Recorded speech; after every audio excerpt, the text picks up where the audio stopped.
Xavier stopped moving around the box and stood in front of it.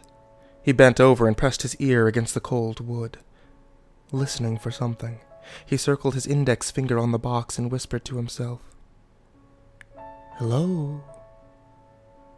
Is anybody in there?" Xavier smiled and closed his eyes and quietly laughed.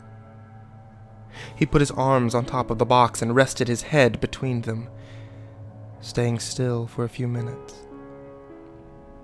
He lifted his head and he slid his hands down the side of the box and moved it back and forth. "Just nod if you can hear me. Is there anybody home?" He closed his eyes and quietly laughed again.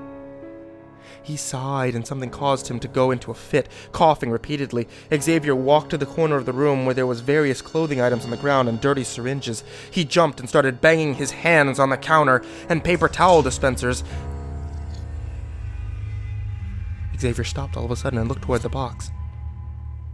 "What?" he whispered. "Are you crying?" he asked. Xavier walked slowly towards the box on the table, dragging his feet and looking at the ground. He put his ear on the box and spoke again. "I hear you're feeling down," he said. He bent his head back and nearly fell. He grabbed the edge of the table and steadied himself. He stood there, leaning back with his head tilted up for a few minutes before continuing his conversation with his friends. "I can ease your pain. Get you on your feet again." Xavier went around the side of the counter and opened up one of the drawers. Bending over to reach into the cupboard, he lost his balance again and slammed face first onto the counter. He stayed on the ground for a few minutes before getting back up. He reached into the drawer and pulled out 2 severed human legs. "Here you go, friend. You'll feel better now," he said. The room was silent as Xavier pushed the legs against the box, as if trying to connect them. He stood straight up and looked off into space. Attempting to fix his hair, he patted it down and pulled at it, but with no success. "Can you show me where it hurts?" he says as he bent back down towards the box, staring at it intently. Xavier removed the tool from the drawer and stabbed the hole into the front of the box. He proceeded to put his finger through the hole, all the while a smile on his face.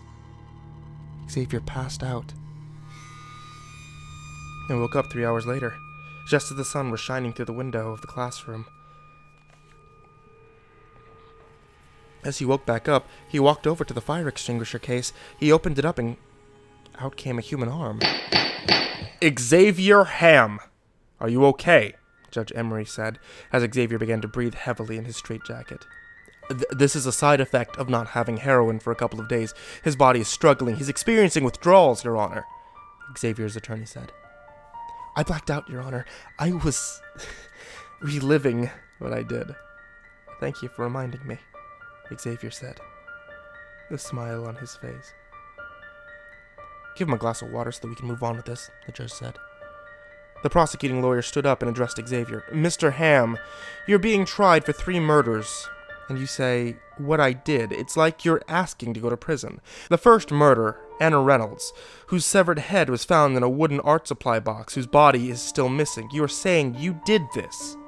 The second murder, Ryan Thompson, whose severed legs were found, but his body was never recovered. You did this as well. And the third, John Lee, whose severed arms were found, but his body missing as well. What I did, you say. You basically admitted your guilt. I rest my case, Your Honor." "The jury may deliberate," the judge said. A few minutes later, the jury re-entered the courtroom and sat back in their seats. A jury member stood up and faced the judge.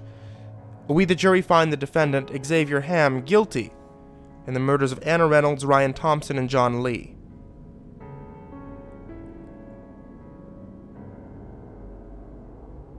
Upon receiving the guilty verdict from the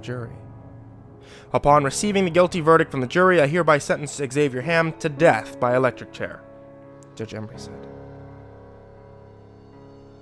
Xavier, standing next to his lawyer, grinned.